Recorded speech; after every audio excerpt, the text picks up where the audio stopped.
നമസ്കാരം. അപ്പളേ നമ്മള് ഇന്നലെ ഒറിജിനൽ പെരുന്നാളും ഇന്ന് രണ്ടാമത്തെ ഒരു പെരുന്നാളും, പിന്നെ അത് മാത്രമല്ല നോമ്പ് മുറിഞ്ഞ, അതായത് നോമ്പ് എടുക്കാൻ പറ്റാത്ത ആൾക്കാരുണ്ടാവും.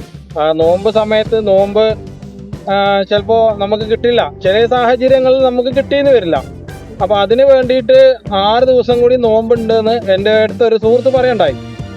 വേണമെങ്കിൽ മാത്രം എടുക്കാം, എന്തും. അതിപ്പോൾ നമുക്ക് വിശ്വാസം ഉണ്ടെങ്കിൽ നമുക്ക് എന്ത് വേണമെങ്കിലും ചെയ്യാം, എന്ത് വേണമെങ്കിലും ചെയ്യാം, വിശ്വാസം വേണമെന്ന് മാത്രം. അപ്പോൾ അങ്ങനെ ഒരു പ്രത്യേകതയും കൂടി ഉണ്ട് എന്നാണ് പറഞ്ഞത്. അപ്പോൾ അത് നിർബന്ധമൊന്നുമില്ല. പ്രത്യേകിച്ചും എന്താ വെച്ച് കഴിഞ്ഞാൽ സ്ത്രീകളായിരിക്കും നോമ്പ് എടുക്കുക എന്ന് കണ്ടിട്ടുണ്ടായിരുന്നു. അപ്പോൾ ഇന്നിപ്പോൾ പെരുന്നാളിൻ്റെ രണ്ടാമത്തെ ദിവസമാണ്. അപ്പോൾ അത് മണ്ണാർക്കാട് രാവിലെ നമ്മുടെ പ്രചരണത്തിന് വേണ്ടിയിട്ട് നാമനിർദ്ദേശ പട്ടിക കൊടുക്കാൻ വേണ്ടിയിട്ട് LDFിൻ്റെയും UDFിൻ്റെയൊക്കെ ആളുകൾ വമ്പിച്ച പ്രകടനം നടത്തുകയുണ്ടായി നഗരത്തിലൂടെ. അപ്പോൾ നല്ല തിരക്കായിരുന്നു. ശരിക്കും എന്താ പറയുക, രാവിലെ കണ്ടതിനേക്കാളും കൂടുതൽ വൈകുന്നേരത്താണ്. രാവിലെ എന്ന് പറയുമ്പോൾ ഏകദേശം ഒരു 10-11 മണിക്ക് ആണ്. നല്ല തിരക്ക്. ശരിക്കും ഇങ്ങനെ ഒരു തിരക്ക് കണ്ടിട്ടില്ല. അധികം കോടതിപ്പടി ആ ഭാഗത്തൊക്കെയാണ് വൈകുന്നേരം ഉണ്ടാവാറ്. പക്ഷേ ഇവിടെ ആശുപത്രിപ്പടി തൊട്ടിട്ട് നെല്ലിപ്പുഴ ജംഗ്ഷൻ വരെ, അല്ലെങ്കിൽ നമ്മുടെ സുൽത്താൻ റോഡ് ടൗണ് തൊട്ടിട്ട് ആശുപത്രിപ്പടി ജംഗ്ഷൻ ഏകദേശം നെല്ലിപ്പുഴ പാലം വരെ ഉണ്ട് എന്നാണ് ഞാൻ അങ്ങോട്ട് പോയപ്പോൾ കണ്ടത്. അപ്പോൾ ശരിക്കും എന്താ വെച്ച് കഴിഞ്ഞാൽ കുറേ വാഹനങ്ങൾ കാറിലാണ് അധികം വരുന്നത്, പിന്നെ ഓട്ടോറിക്ഷ, ബൈക്ക്, പിന്നെ വലിയ വലിയ വാഹനങ്ങളൊക്കെയാണ് അധികം വരുന്നത്. അപ്പോൾ ഇവർ ശരിക്കും പാർക്കിങ്ങിൻ്റെ ഒരു പെർഫെക്ഷൻ ഇല്ല. പിന്നെ ബൈക്കായാലും കാറായാലും ഒക്കെ എന്താ പറയുക, മൂട് തിരിഞ്ഞ് അല്ലെങ്കിൽ ഒരു വാഹനം നിർത്തേണ്ടോടത്ത് വേറെ രീതിയിൽ ഇട്ടിട്ടാണ് അധികം നമ്മൾ കണ്ടത്. അതിൻ്റെയൊക്കെ ഒരു ബ്ലോക്ക് ഉണ്ട്. അപ്പോൾ ഞാൻ ട്രാഫിക്കത്തെ ഒരു സാറിൻ്റെ ഇത് വിളിച്ച് പറഞ്ഞപ്പോൾ അവരിപ്പോൾ എന്താ ചെയ്യുക, നമ്മളിപ്പോൾ എന്താ ചെയ്യുക, നമ്മൾ നമ്മളേതായ രീതിയിൽ പോകണ്ടേ, ഒക്കെ കാഴ്ചകൾ കാണാനാണ്. അപ്പോൾ അവിടെ പാർക്കിൻ്റെ പുറത്ത് നിന്നത് ഞാൻ കുറേ നേരം ഇത് കണ്ടു. ഒക്കെ എന്താ പറയുക, വലിയ വലിയ ആൾക്കാർക്ക് വേണ്ടിയിട്ടുള്ള ഒരു എൻ്റർടൈൻമെൻ്റ് ഇല്ല. ശരിക്കും പറയുകയാണെങ്കിൽ 18 വയസ്സിന് താഴെയുള്ള ഒരു എക്യുപ്മെൻറ്റ്സ് ആണ് അവിടെ കണ്ടത്. ശരിക്കും ഒരു വലിയ അതായത് പക്വതയുള്ള ആൾക്കാർക്ക് വേണ്ടിയിട്ടുള്ളൊരു എൻ്റർടൈൻമെൻറ്റ് ഫെസിലിറ്റി അവിടെ ഇല്ല. ഒക്കെ എന്താ പറയുക, കൂടുതലും കുട്ടികളാണ്. കുട്ടികളെന്ന് പറഞ്ഞു കഴിഞ്ഞാൽ 18 വയസ്സിന് താഴെയുള്ളവർ. പിന്നെ അവരുടെ കൂടെ അവർ ഫാമിലി ഉണ്ട്, കുടുംബത്തിലുള്ള ആൾക്കാർ എല്ലാവരും ഉണ്ട്. പക്ഷെ അവർക്കൊന്നും വലിയൊരു തൃപ്തിയില്ല. അത് എന്താണെന്ന് വെച്ച് കഴിഞ്ഞാൽ എനിക്കറിയില്ല കേട്ടോ. ഞാനവിടെ കുറച്ച് നേരം ഇങ്ങനെ നിന്നു. പിന്നെ നേരെ നമ്മുടെ നെല്ലിപ്പുഴ ജംഗ്ഷനിലൊന്ന് പോയി, ടൗണിൽ പോയി. പക്ഷെ അവിടെയൊക്കെ ഭയങ്കര ബ്ലോക്കാണ്. അപ്പോൾ ഇത് ഒരു എൻ്റർടൈൻമെൻറ്റ് വരുമ്പോൾ അതിൻ്റേതായ ഒരു എന്താ പറയുക, യന്ത്രഊഞ്ഞാൽ നിങ്ങൾ കണ്ടിട്ടുണ്ടാവും. പിന്നെ അവിടെ എന്താ പറയുക, പിന്നെ ഒക്കെ വട്ടത്തിൽ തന്നെയാണ് കറങ്ങണത്. പക്ഷേ കുറച്ചും കൂടി ഒരു വലിപ്പം കൊടുക്കായിരുന്നു. കാരണം നൊട്ടമലയിൽ നിന്ന് നോക്കിക്കഴിഞ്ഞാൽ അത് കാണില്ല, എന്തൊക്കെയോ ഒരു രീതിയിലാണ് കാണുന്നത്. നമ്മുടെ മണ്ണാർക്കാട് പൂരത്തിനൊക്കെ കുറച്ചും കൂടി വലിയ ഇതാണ് വന്നത്. അപ്പോൾ അത് ഇതിലും ചെറുതാണ് ശരിക്കും. അപ്പോൾ അങ്ങനെയൊക്കെയുള്ളൊരു സംഭവം നമ്മുടെ മണ്ണാർക്കാടിൽ വരുത്താമായിരുന്നു. പിന്നെ അതിൽ പിന്നെ എന്താ പറയുക, ഈ പലതരം ജീവികളും മീനുകളും പിന്നെ മത്സ്യകന്യകകൾ എന്നൊക്കെ പറയുന്നുണ്ട്. ഒക്കെ മനുഷ്യന്മാരല്ലേ, നമ്മൾ മനുഷ്യന്മാരായിട്ട് നടത്തുന്ന സംഭവമാണ്. അതന്നെ ഞാൻ ആദ്യം പറഞ്ഞത്, ഇത് കുട്ടികൾക്കുള്ള പരിപാടിയാണ്, വലിയവർക്കുള്ള അല്ലാന്ന്.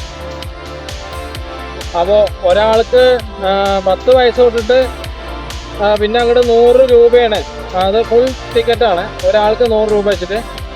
അപ്പോൾ ഏകദേശം അത്യാവശ്യം നല്ല വരുമാനം ഉണ്ടെന്ന് കൂടിയും പറയാം. പക്ഷെ നമ്മൾ വരുമാനത്തെക്കാളും കൂടുതൽ അവിടെ അവർക്ക് ചിലവാകും. അപ്പോൾ എന്തായാലും അത് അങ്ങനെ തന്നെ ഉണ്ടാവുള്ളൂ. കാരണം പിന്നെ അവർക്ക് ഇത് നാടാകെ എല്ലാ വണ്ടിയിലും എല്ലാ സ്ഥലത്തും ഫ്ലെക്സ്, അതേപോലെ തന്നെ ഫോട്ടോസ്, അതേപോലെ തന്നെ അത് മീഡിയയിൽ അത് പബ്ലിഷ് ചെയ്യണം. അതിനൊക്കെ അവർക്ക് നല്ല ചെലവ് വന്നിട്ടുണ്ടാവും തീർച്ചയായിട്ടും. അപ്പൊ അതും വലിയൊരു ചെലവ് തന്നെയാണ്. അപ്പൊ നമ്മളിപ്പോ എല്ലാം ലാഭാണ് എന്ന് പറയുമ്പോൾ അവര് അതിൻ്റെതായ ചെലവുകൾ, പിന്നെ അതേപോലെ തന്നെ ചിലപ്പോൾ അവർക്ക് അതിന്റെ കറണ്ട് ചാർജ്, പിന്നെ അവിടുത്തെ ഭക്ഷണ ചെലവ്, ഞാനതൊക്കെ കേട്ടോ ആലോചിച്ചത്. അതൊക്കെ ഒരുപാട് ബുദ്ധിമുട്ട് തന്നെയാവും. കാരണം രാത്രി 10 മണി വരെയാണ് അവസാനം വരെ ഉണ്ടാവുക. പിന്നെ പിറ്റേ ദിവസം 4 മണി 3:30 4 മണി തൊട്ടിട്ടാണ് തുടങ്ങുക. ഭയങ്കര ചൂടാവില്ലേ ഈ കമ്പികളൊക്കെ. രാവിലെ തൊട്ട് വൈകുന്നേരം വരെ ഭയങ്കര ചൂടാവും. അപ്പൊ അതിൻ്റെയൊക്കെ ഒരു വലിയൊരു പ്രശ്നം കൂടി ഉണ്ട്. നമ്മള് ഈ വീഗാലാൻഡും അല്ലെങ്കിൽ ഇവിടെയൊക്കെ പോണ മാതിരി അല്ലല്ലോ. ശരിക്ക് അവർക്ക് ഒന്നും കൂടി വലിയ ഒരു ഗ്രൗണ്ട് കൂടി തിരഞ്ഞെടുക്കായിരുന്നു. കാരണം നമ്മുടെ ഈ നെല്ലിപ്പുഴ നേരെ തൊട്ട് മുന്നിലൊരു ഗ്രൗണ്ട് ഉണ്ട്, അവിടെ അവർക്ക് ശരിക്കും പരിപാടി നടത്തായിരുന്നു. അതിപ്പോ ഗ്രൗണ്ടിന്റെ വാടക എത്രയാണെന്ന് അറിയില്ലല്ലോ, നമുക്കതൊന്നും അറിയില്ല. അതൊക്കെ അവരെ കമ്മിറ്റിയും കാര്യങ്ങളൊക്കെ ഉണ്ടാക്കിയിട്ടുണ്ടാവുക. ഒന്നുകൂടി വിശാലമായ ഗ്രൗണ്ടാണെങ്കിൽ തീർച്ചയായിട്ടും നെല്ലിപ്പുഴ ജംഗ്ഷനിലാണെങ്കിൽ കൂടുതൽ അവർക്ക് ഇവിടെ പാർക്കിങ്ങിന് ഗ്രൗണ്ട് ഇപ്പോൾ നടത്തിയ സ്ഥലത്ത് കൊടുക്കാം. പിന്നെ അവിടെ പേ പാർക്കിംഗ് ആണ്, പൈസ കൊടുക്കണം. അതും ഒരു വരുമാനം തന്നെയാണ്. ഇതൊക്കെ തന്നെയല്ലേ വരുമാനം എന്ന് പറയുന്നത്. പിന്നെ നമ്മുടെയൊക്കെ ഈ വരുമാനം എന്ന് പറയുമ്പോൾ നിങ്ങൾ അത് കാണുന്നതാണ് വലിയ വരുമാനം. എന്ത് കാണുന്നില്ലേ, ആരെയും കണ്ടിട്ടൊന്നും ഇപ്പോൾ ഒരു വരുമാനം ഇല്ല എന്നാണ് പറയുന്നത് എല്ലാവരും. ഒക്കെ അവിടുന്ന് അവസാനം പോരുമ്പോൾ ആളുകളുണ്ട് എന്ന് മാത്രമേ ഉള്ളൂ. പക്ഷെ അവരൊക്കെ എങ്ങനെയാണ് ഏത് അവസ്ഥയിലൂടെ നടക്കണമെന്ന് തന്നെ നമുക്ക് ചിന്തിക്കാൻ കഴിയില്ലല്ലോ.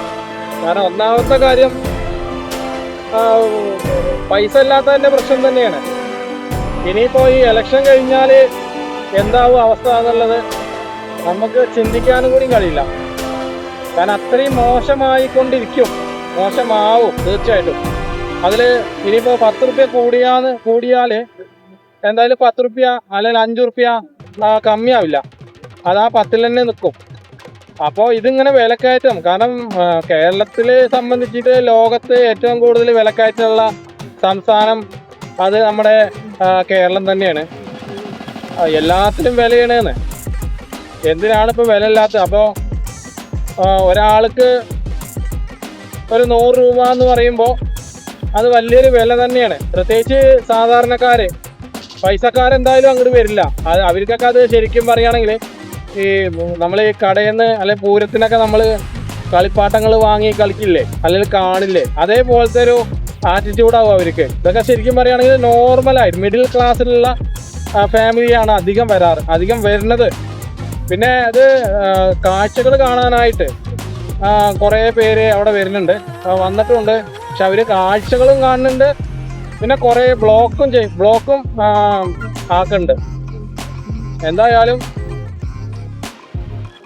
ബ്ലോക്കോ എന്തോ മറ്റേ ട്രാഫിക് സാറ് ഞാൻ വിളിച്ചപ്പോൾ പറഞ്ഞു അവരെന്തോ ചെയ്തോട്ടെ, എനിക്ക് വയ്യ എന്ന് പറഞ്ഞു കഴിഞ്ഞാൽ ആ ടീമിന് വയ്യാന്നല്ല, അവരിപ്പോൾ കോടതി പടിയിൽ നിന്നിട്ട് ശ്വാസം മുട്ടാണെന്നാ പറഞ്ഞത്. പിന്നെ അവർക്ക് വണ്ടിയില്ല അവരുടെ കയ്യിൽ. അപ്പോൾ അതൊക്കെ ഒന്ന് ആലോചിച്ച് നോക്കിയാൽ സത്യം തന്നെയാണ്.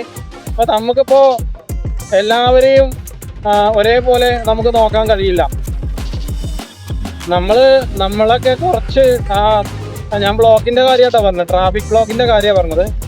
അപ്പോൾ അതൊക്കെ നമ്മൾ കുറേയൊക്കെ നമ്മളെ ശ്രദ്ധിച്ചിട്ട് നമ്മളെ സൈഡ് കറക്റ്റായിട്ട് പോയി നമ്മൾ ഡ്രൈവിങ് ചെയ്യണം. മറ്റുള്ളവരെ വെറുപ്പിക്കാതെ ഡ്രൈവിങ് ചെയ്യണം. അതൊക്കെയാണ് എനിക്ക് ആ കാഴ്ചയിൽ മനസ്സിലായത്.